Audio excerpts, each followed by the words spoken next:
কিরে পয়সা গুলা লিয়ে কালীতলা মসজিদে দান করছিস নাকি?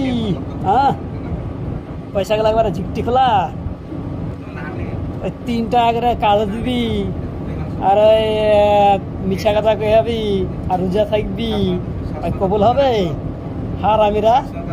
হারামিরা যদি সত্যি কথা কয় দিক তাহলে ঠিক ছিল, সত্যি কথা কইলি না, যদি হালালি খেতিক তাহলে পরে দানটা কবুল হতো। রোজা নামাজ দান খায়রাত যা করেছিস কিচ্ছু হবে না, সব বেকার পড়ে গেল।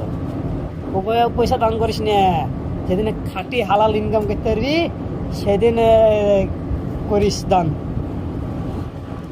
দান করতে গেলে খাঁটি মেহনত চাই, মেহনত। মিথ্যা কথা জিপ জিপ জিপ জিপ দিয়ে মিথ্যা কথা কহে ফায়দা নাই। আল্লাহ মরণ তো একদিন মরতেই হবে, কিন্তু কি হারে যে মরবা তার নিজেও জানো না।